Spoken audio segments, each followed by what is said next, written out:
9:50 de la mañana, todo preparado, profe. El aire es tuyo. No, decíamos esta montaña rusa que es la Argentina en materia de política, de economía. Ustedes se iban el jueves, se despedían, Carlita armaba la valija, todo, y lo que sucedía es que nos enterábamos de pronto que había como una intervención mucho más abierta de parte de Estados Unidos en la política local. El Tesoro de Estados Unidos interviene en el mercado de cambios. Seguramente después Martín nos va a contar los alcances o no de esto, pero el impacto en la política también es muy importante, hay que analizarlo así. ¿Qué hizo el ministro de Economía, secretario del Tesoro, el ministro de Economía de Estados Unidos, Bessent? ¿Cómo lo anunció? Mirá, vamos a ver un tuit del ministro de Economía anunciando un intercambio de divisas de 20.000 millones de dólares para la Argentina. Esto, a ver, el ministro tiene un de Economía montón de Estados Unidos. El ministro de Economía de Estados Unidos.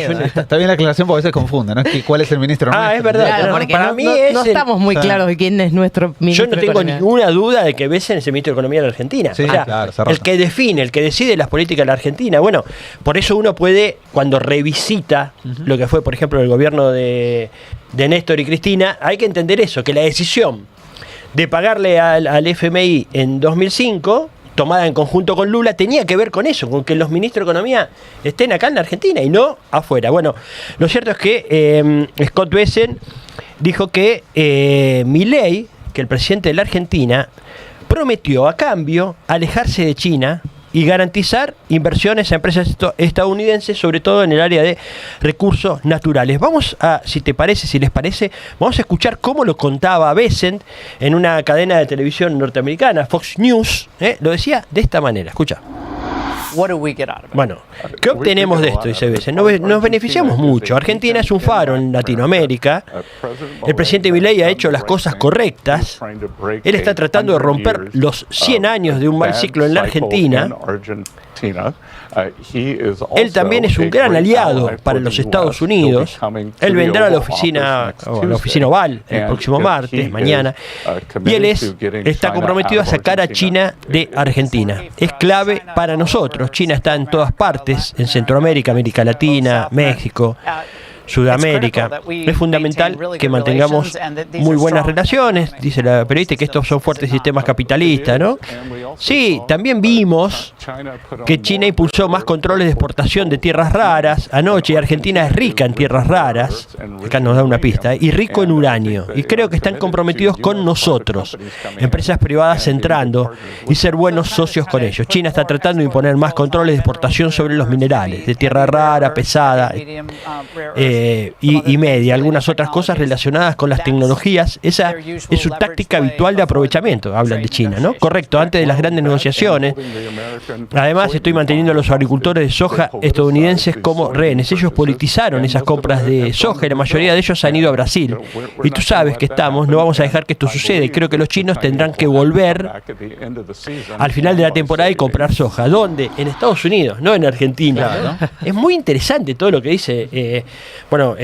Seguramente Martín nos va a contar más de esto, pero la verdad es que es tan abierto esto, ¿no? Lo que dice Bessent es, bueno, llegamos a un acuerdo, los vamos a ayudar, todavía no está claro cómo, pero a cambio, si dice favoreciendo a las empresas que venden soja en Estados Unidos, seguramente va a perjudicar a alguien, a los que venden soja en Argentina. Acá en la Argentina. Y después que está interesado en tierras raras, en uranio, en litio, ¿no? También como para calmar al pueblo norteamericano, a los granjeros, a los agricultores de allá.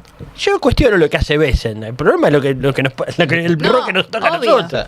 El problema es la entrega de acá para allá, ¿no? Lo que están haciendo ellos. Efectivamente hay una sensación de que no sacamos nada bueno nosotros. No viene nada nuevo para Argentina en ese relato todavía no vimos en qué nos favorece. Pero es una relación absolutamente dispar que la estamos viendo de alguien desesperado yendo a buscar un auxilio, y cuando el otro ve la debilidad, claramente aprovecha la oportunidad como haría cualquiera, sobre todo siendo, digamos, norteamericano, que sabemos cuál es la vocación de poder y de avanzar y de arrasar con otras economías. O sea, está claro que es así, que no tiene la Argentina ninguna posibilidad de poder confrontar ningún tipo de pedido que haga Estados Unidos. No, claro, el gran problema también es el tema de las economías complementarias y las que no son, y las que son competitivas con nuestro país. Estados Unidos es competitivo en un montón de aspectos, bueno, habló de la soja, etcétera. Y después el extractivismo, o sea, el hecho de que se permita para que se lleven las riquezas, ¿no? Justo en la semana del 12 de octubre, etcétera, uno lo puede resignificar. Bueno, la colonia, ¿qué hace? Bueno, te domina, te afana todo lo que puede y después se raja, te deja el agujero, ¿no? Que es un poco lo que puede llegar a pasar. Totalmente. Ahora, lo cierto es que, ¿qué pasa con China a todo esto, no? Porque, bueno, China tiene una excelente relación comercial con la Argentina, es el segundo socio comercial después de Brasil. No es Estados Unidos el principal socio comercial de la Argentina. Eso está bueno ponerlo en términos muy claros, que es Estados Unidos y Argentina son economías que compiten entre sí.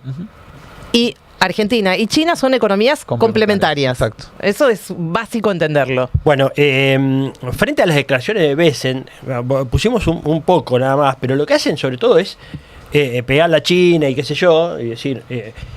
Y hablan de América Latina como si fuera de ellos, ¿no?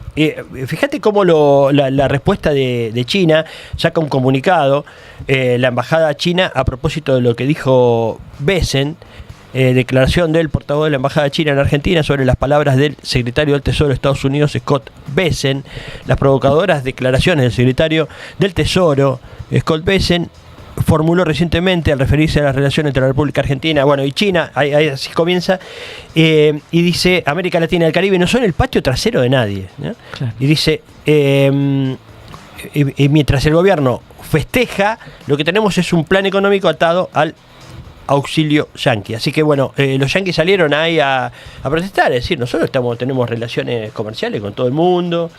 Claro. Fue un poco a explicar eso. Sí, levantan la voz los chinos diciendo, ey. Claro, bueno, lo que pasa es que los compromisos son muy grandes de Argentina con China hoy, rozan muchos aspectos de la economía argentina.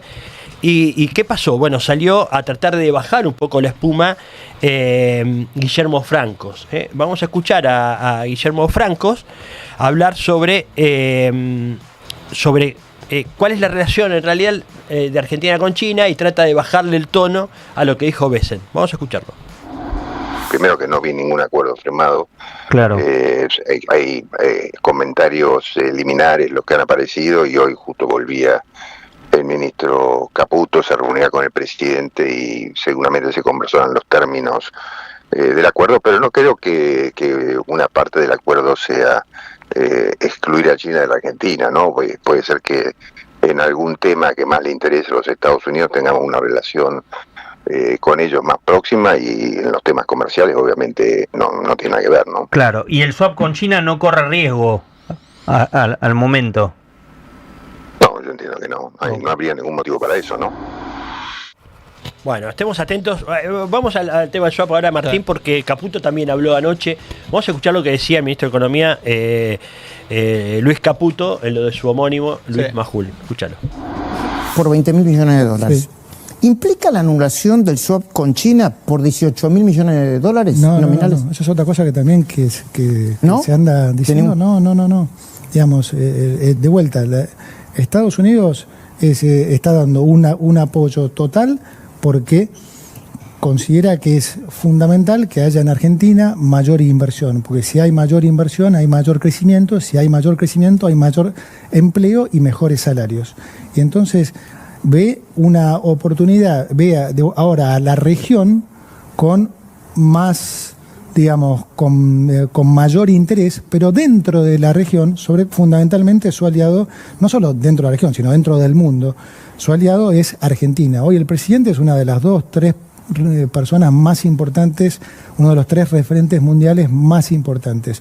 Para Estados Unidos, como ya dijo el presidente Trump, es muy importante que a sus aliados, que siguen políticas que ellos están de acuerdo, mostrarles al mundo que a ellos les va bien. ¿Se lo dijeron a usted, aunque es el ministro de Economía, o lo sabe? Lo dijo el presidente Trump. Lo dijo el presidente Trump. Bueno, un debate muy interesante a propósito de esto. Bueno, es impresionante lo que acabamos de escuchar de Caputo, esa frase final es muy importante para Donald Trump presentar a sus aliados, digamos, con proyectos exitosos. Como que les va bien. Entonces, aunque no les vaya bien, van a hacer todo lo posible para mantener esa ficción. Esa es la traducción de lo que acabamos de escuchar. Acá hay una confusión básica de la diferencia entre Estado y gobierno, ¿no? Digo, muy preliminar, muy básico, te diría de... No sociedad sé, y Estado. Sociedad y Estado. O sea, acá la gente, estos tipos están confundiendo Estado con sociedad y te dicen, no, Argentina es un far. No. Argentina es un Estado o es un país que tiene un montón de riquezas interesadas, le interesa mucho al gobierno de Estados Unidos y está pactando con este gobierno, no con el Estado, con el gobierno, un plan de entrega. Digo, eso es lo que está discutiéndose hoy en la relación Trump-Milei o Caputo-Bessent. Me parece que es rarísimo que no podamos ver eso o que los medios con los que se entrevista esta gente no remarquen un poquito esta cuestión. Hay algo que es muy interesante que supuestamente el candidato a Premio Nobel de Economía, el presidente de la Nación, tiene que ser rescatado una tras de otra. Una tras de otra. O sea, todo el tiempo tiene que ser rescatado del naufragio. Y lo venden como un éxito eso. Sí. Pero, flaco, me dijiste que íbamos bien acá. Hoy se conocieron los números, bueno, de cómo está el comercio. De comercio en caída también. Todo en caída. O sea, eso de pedo uso no pasó nunca nada. No había agua, así que hay mal olor. Pero lo cierto es que tiene que ser rescatado Hay un punto ahí que es cierto, es que Milei es el único aliado incondicional de Trump. Bueno, fue exhibido en un museo en España como un perrito faldero de Trump. Total. Una figura que hizo un artista. La verdad que es cierto eso, que es un aliado, y es cierto que le va cada vez peor y que lo tiene que rescatar porque si no se cae, ¿no? Se cae el mapa. Eso es lo único que hay de cierto. Bien, vamos un poco al tema de la política interna y bueno, y todo lo que está pasando. Digamos, obviamente faltan nada más que 13 días, agárrense chiques, 13 días para las elecciones, así que, bueno, el peronismo trata de no hacer olas, ¿no? Sigue con reuniones y deja que se siga equivocando el gobierno. Y ahora el debate de Esper y Santilli es muy interesante sobre qué pasa con la boleta que aparece hoy, digamos, hasta hoy. Si vas a votar te vas a encontrar con Esper como cabeza de boleta, un tipo que ya está comprobado su vínculo con los narcos, ya admitido incluso por las principales figuras. Un rato la escuchábamos a Patricia Bullrich, decir, bueno, todo el mundo sabía que y hay causas desde el 2019 donde están donde se ve que se lo financian los narcos a Esper. Pero la Cámara Nacional Electoral dijo que Santilli es quien debe reemplazar a Esper como primer candidato a diputado, aplicando la ley de paridad de género. Una cosa insólita, la justicia había dicho lo contrario, decía que la que correspondía era Karen Reichardt, porque en realidad la ley de paridad de género ahora poniendo a Santilli lo que favorece es a los hombres, o sea, va en contra de la paridad de género. Pero bueno, así lo festejaba Santilli. Vamos a ver el tuit de Santilli festejando este fallo de la Cámara. Bueno, a mí me parece que ya está, lo que vamos a estar viendo en la justicia es... Ahí se empieza a ver el apoyo de Macri y su relación con la justicia para empezar a alivianarle algunas cosas a cambio de uno vaya a saber qué o ya sabemos qué, ¿no? Pero está firme, digamos, la no reimpresión de las boletas, eso ya está firme, ya no hay tiempo. No está firme, no hay tiempo, hasta hoy hay que ver qué pasa en estas horas. Hay tiempo para imprimir la mitad de las boletas hasta ahora. Está la mitad impresa y están ahora reimprimiendo la otra mitad, supuestamente. La decisión de Ramos Padilla ya fue recurrida, digamos, exactamente, ya hay una instancia superior. Hay una instancia superior que es la que tiene que resolver si queda firme la decisión de Ramos Padilla, es decir, no se reimprime nada o está abierta la puerta a que eventualmente haya una reimpresión de boletas. De la mitad. Pero profe, ¿cómo va a haber mitad? No. O sea, es ridículo. Absolutamente ridículo. Y no sé hasta qué punto es, digamos, es legal o ilegal eso. O sea, que una provincia vote con la mitad de una boleta, con una cara y la otra mitad con otra. Es ridículo. Pero lo que pasa es que vivimos en la Argentina, tenemos la justicia que tenemos. Fíjate lo que pasó con la extradición de Machado. Dormida en la Corte Suprema 4 años. Un tipo que te lo está pidiendo con la alerta roja de Interpol y que tiene relaciones con la política local. La Corte no sabía. Stornelli sigue siendo fiscal. Sí. O sea, se comprobó que extorsionaba a empresarios con algunos periodistas, etcétera, en un programa del que se jacta Virginia Gallardo recién, como Animales Sueltos, Gorila Suelto, no me acuerdo cómo se llamaba. Esa es la justicia que tenemos, no otra, la que iba al lago escondido. Entonces, uno puede esperar cualquier cosa, no lo razonable. Es increíble, pero tenemos que estar debatiendo esto, en fin. La interna, mientras tanto, la interna al interior del gobierno está que explota. Y ya venía con muchos debates cuando se armaron la lista, ¿no? Esa ruptura que hubo entre Santiago Caputo, Karina Milei, bueno, ¿qué pasaba con el resto? Bueno, ahora también se suma Guillermo Franco, ¿no? El jefe de gabinete, que suele no meterse tanto en temas de la interna, en realidad siempre trata de calmar las aguas. Salió muy fuerte, pegando en el caso Spert, ahora le pegan todos a Spert, pero sobre todo pegándole a Santiago Caputo, ¿no? Uno de los principales asesores del presidente Milei en las sombras. Vamos a escuchar lo que decía Francos sobre Santiago Caputo. Escúchalo. Te lo pregunto concretamente. ¿Te gustaría que Santiago Caputo entre en el gabinete? Sí, me parecería que podía ser. Santiago Caputo. Sí, me parece que cuando uno ejerce responsabilidades de gobierno, tiene que estar en un lugar donde firme, como dije hoy, ¿no? Entonces, yo creo que todos los que supuestamente ejercen posiciones de gobierno tienen que hacerse cargo, porque si no, ¿sabes qué pasa? Vienen y te dicen, fulano maneja tal cosa, mengano maneja tal otra, este maneja, como vos dijiste recién. Sí, maneja. Bueno, entonces, si vos manejás todo eso... No mentí. No lo sé. Si vos decís que maneja, el que maneja... Lo recontra digo. El que maneja se hace cargo. O sea, que tiene que firmar. Obvio. Bueno, está claro, ¿no? Habla de Santiago Caputo, que no tiene nombramientos. Ese asesor no está nombrado en la administración pública, o sea, no firma nada. Le están rodeando la manzana. Así que... a mí me da la sensación de que hay algunos actores principales que rodean al gobierno que empiezan a tener autonomía, ¿no? Que empiezan a tener vida propia. Esto es parte, digamos, de la interna que hay dentro del propio gobierno. Sí, y de la crisis del gobierno. Un gobierno fuerte no de la crisis, disimula eso. Pero un gobierno como está el de Milei... ahí empiezan a haber declaraciones públicas a cielo abierto, digamos, como esta que acabamos de escuchar, ¿no? A lo mejor porque se percibe que del 27 de octubre en adelante va a haber algún tipo de rearmado en el gabinete y están jugando sus fichas también. Lo veo a Francos también tratando de ganar lugares. A lo mejor es parte de esa discusión. Sí, tal vez no sepamos muchas. Y la responsabilidad que tiene de tener un tipo que toma las decisiones que toma de Santiago Caputo, que eventualmente, si no forma parte de este gobierno, no va a tener ningún tipo de, digamos, responsabilidad jurídica claro. El día de mañana. Sabe que la mitad del gabinete termina en cana. O sea, todos sabemos que van a terminar la mitad en cana, porque el ministro de Salud con lo de fentanilo, con las compras así, Petri, bueno, están todos hasta las manos, salvo lo que tenga protección externa, como Bullrich. Claro. El resto va a ir en cana. O sea, es así. Entonces. Sí. Y Santiago Caputo, que boludo, no tiene un pelo. Exactamente. Claro, dijo, yo no firmo nada. Yo no firmo nada. Claro. Bien, mientras tanto, bueno, decía, 13 días falta para las elecciones.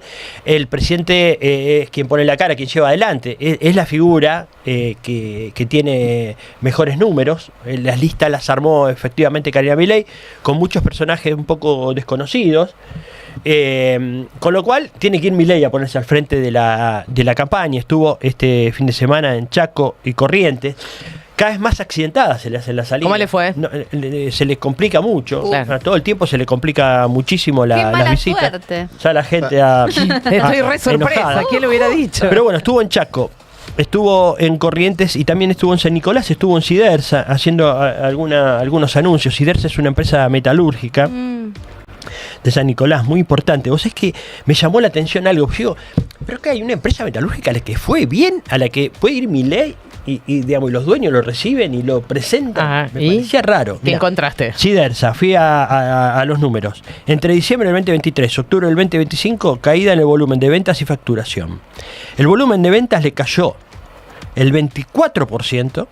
Bien. Y la facturación le cayó el 36% a Sidersa. Están chochos. Sí, bárbaro. Es una cosa increíble. Lo que pasa es que, por eso, hablamos de la justicia que tenemos, y tenemos una clase empresaria y una dirigencia empresaria la que tenemos. O sea, apoyan a los tipos que los funden. Porque desde que llegó Milei, lo mismo pasó con Macri. Si vos tomás diciembre del 2015 a diciembre del 2019, las 500 empresas más importantes de la Argentina perdieron entre el 30 y el 40%. Eso pasó. Y ahora con Milei les pasó lo mismo en 1 año y medio. Y hay muchos que lo apoyan, muchos que no. Es insólito. Es increíble. Es insólito eso. Es insólito lo que pasa también con los productores agropecuarios. Es insólito, porque ya a esta altura del partido sabemos que todo esto que vos acabas de contar cuando empezaste este resumen, sobre todo, digamos, de esta intervención casi real que está ocurriendo, digamos, de Estados Unidos acá, es en detrimento, por ejemplo, de los productores agropecuarios, que sabemos, ya sabe, el antiperonismo está haciendo estragos. Yo ojalá que en algún momento empiecen a reflexionar acerca de lo contraproducente que es para ellos mismos, ¿no? El antiperonismo, ¿no? Esta cuestión de, Bueno, eso pasa en un sector y, bueno, la sociedad está, bueno, ya lo expresó cuando fue a votar, ¿no? Lo que le está pasando con Milei. Y Milei sabe que se juega mucho acá, porque Estados Unidos hizo todos estos anuncios, pero todavía no vimos la plata, todavía acá no está eso. Entonces, se juega todo. Sí. Por eso sale él y pone la cara, qué sé yo. Y, por ejemplo, cuando habla, dice estas cosas, escúchalo. Y hoy estamos a mitad de camino, por eso les pido que no aflojen, porque esta vez el esfuerzo vale la pena. Bueno, él dice aguanten, que vale la pena el esfuerzo, sigue hablando del tema del sacrificio, hay que esperar. La voz de Alf no la suelta. Es igual, pero bueno, decíamos, hay anuncios, pero no vemos las obras, y hubo un anuncio muy, pero muy importante, casi paralelo al anuncio sobre el salvataje de Estados Unidos a la Argentina, que lo hizo a través de un banco privado, etcétera, y compró no sabemos todavía cuántos dólares, pero bueno, hubo como una movida ahí.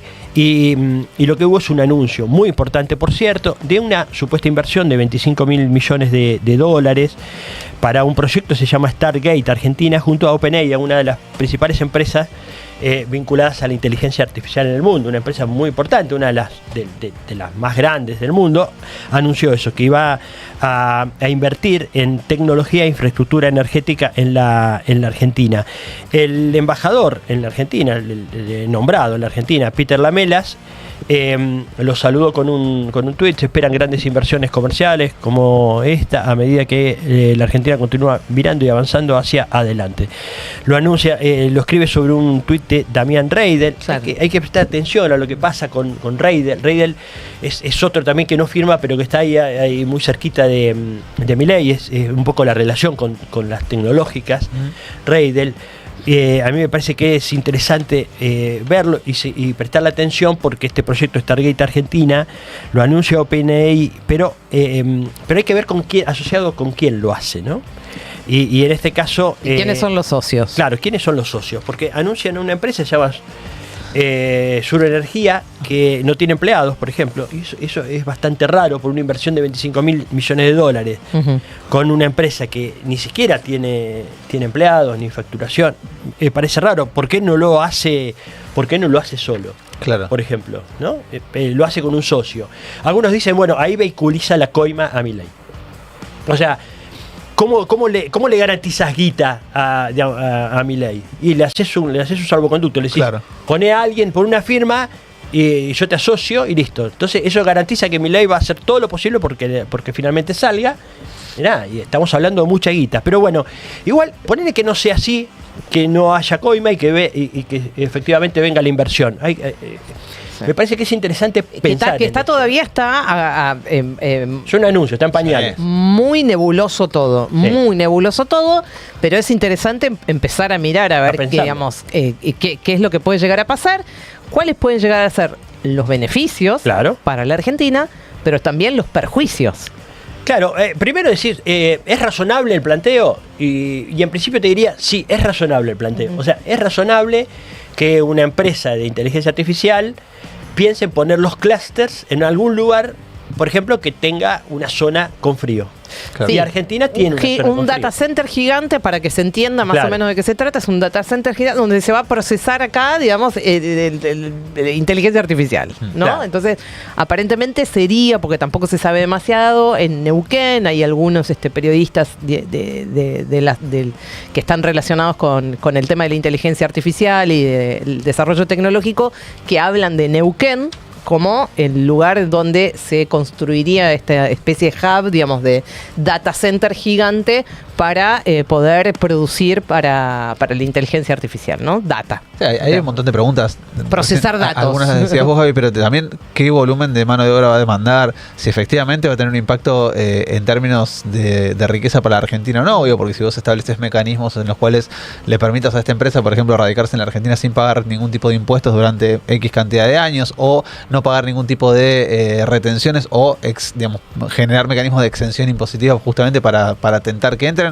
Bueno, entran 25.000 millones de dólares de inversión, pongámosle que sí. ¿Cuánto de eso queda en producción argentina? Probablemente poco. ¿Cuánto de eso se vuelca en mano de obra? Probablemente poco. Y finalmente es un negocio más para el dueño o la empresa que va a radicarse en la Argentina con esa inteligencia artificial que para el país que lo recibe. Y esa es la gran pregunta que este gobierno no puede responder. Por eso me interesaba el tema de que justo se anuncien en la semana del 12 de octubre también, porque también podías haber anunciado que los españoles venían a invertir a Perú, Bolivia y Argentina oro. Exacto. Y en realidad lo que hicieron fue afanarse el oro, no dejaron nada, o sea, dejaron el daño ambiental acá. Pero digo, razonable es la Patagonia. ¿Por qué Neuquén, etcétera? Y porque requiere grandes cantidades de energía. Imagínense que lo que van a instalar es como que instalan, no sé, 1 millón de computadoras que necesitan mucha energía para alimentar eso y para procesar datos. Entonces, necesitan un lugar donde se produzca energía. La vaca muerta. Y enfriar. Porque y después lo segundo es el agua. El agua para enfriar. Es la clave fundamental de todo esto que estamos hablando en el mundo, es siempre que son se necesita el enfriamiento. Por eso hay algo ahí que tenemos que mirar de cerca con el tema de la utilización del agua. Claro, porque, a ver, porque no quiero pecar de decir no hay que recibir inversiones. O no hay que recibir inversiones extranjeras. Sí, claro que sí. Hay un punto que decía Epstein que me parecía interesante, que es el tema que entran con el régimen de incentivo a las grandes inversiones. Que en principio lo que hace es liberarlos, por ejemplo, de pagar impuestos. Con lo cual, durante 30 años.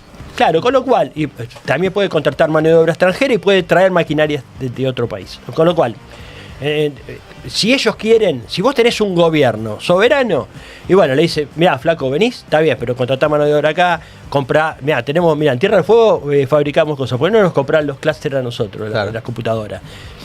La verdad es que no da la sensación de que Milei vaya a defender la industria nacional, porque nunca lo hizo, nunca lo dijo. Necesitamos trabajadores argentinos ahí. Nunca habló de trabajadores, la palabra trabajadores no la nombró. No. Milei nunca fue a un gremio a hablar, nada. O sea, no le importa, va a hacer lo que le pidan de Estados Unidos que haga, y la empresa va a hacer lo que le conviene a la empresa, razonable, lo que le conviene a la empresa. El problema es quién defiende los intereses nacionales. Segundo tema, lo que se conoce técnicamente como los pasivos ambientales.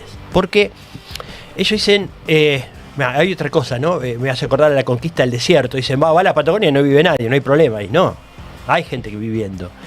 Hay ríos, hay pueblos originarios. Bueno, ¿se va a proteger eso? ¿Se va a respetar eso? Bueno, no da la sensación de que Bullrich y Milei sean garantía de respeto a quienes ya están viviendo en esa zona. Segundo, van a usar agua.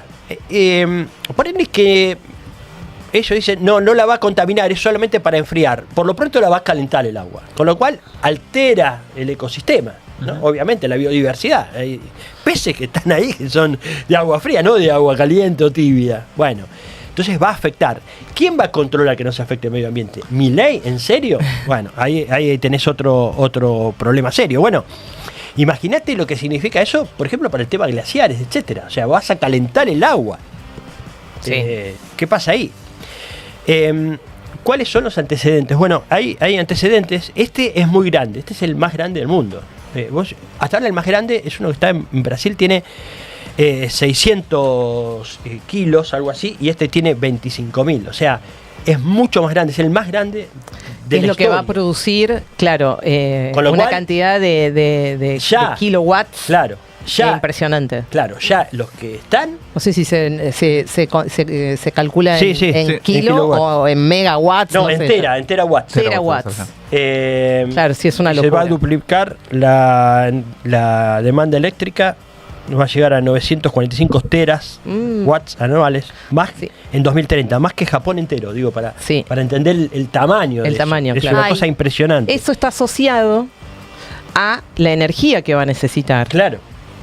Y ahora nos vamos a dedicar en un ratito, vamos a tener una nota muy importante para terminar de entender esto de lo que estamos hablando, por lo menos para empezar a orejear un cachito de qué se trata este anuncio, posible concreción, porque insistimos, todavía no hay demasiada data, no hay información específica acerca de todo esto que dice el profe, de cómo va a ser, cómo se va a implementar. Simplemente es un anuncio a grandes rasgos, pero sí hay cosas que sabemos que podemos empezar a tirar, cosas que sabemos porque se necesitan. Esto requiere de mucha energía. ¿Qué tipo de energía necesita? Bueno, ahora en un ratito vamos a estar hablando con alguien que sabe mucho, que está escribiendo mucho sobre el tema, sobre todo de la energía nuclear. ¿Y qué pasa con la energía nuclear en nuestro país? Tenemos avances, pero claro. Bueno. ¿Y qué pasa con un proyecto nuclear también liderado por Demian Rey, del que aparece ese nombre nuevamente, acerca de lo que puede llegar a pasar con la Nucleoeléctrica, que es la empresa argentina que provee de energía en un porcentaje bastante alto para los argentinos y que estaría puesta a disposición de este proyecto? Es mucho todo para abarcarlo. Absolutamente. Muchísimo. Claro, pero es importante. Y a veces es inentendible. Claro. Tenemos que hacer un esfuerzo por entender esto, porque es muy importante y una vez que llega, bueno, después agarrate Catalina, porque lo otro que hay que mirar también, me parece, es qué fue pasando con los data centers que se fueron instalando, porque ya se instalaron. Bueno, ¿qué pasa en ese caso? Bueno, la verdad es que cuando empezás a analizar, en la mayoría hubo problemas serios. En Quilicurá, Chile, hubo disminución comprobada de napas de agua, problemas para el riego, por ejemplo, ni más ni menos, y para el abastecimiento doméstico. Lo mismo pasó en Canelones, Uruguay, donde se instaló Google con con un centro tecnológico.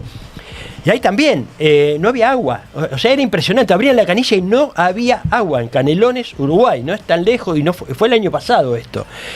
También en Arizona, en el norte de Europa, en Irlanda, hay muchos casos donde el impacto es muy grande, porque el consumo de energía, sobre todo la inteligencia artificial, es muy alto, ¿no? Cada vez que nosotros escribimos, pedimos algo, preguntamos a la inteligencia artificial, que nos fascina, es interesante, va a crecer muchísimo, va a modificar mucho, va a traer muchos beneficios, pero también trae una parte oscura. Hay que estar atento a ver si nos toca a nosotros justo la parte oscura de esto.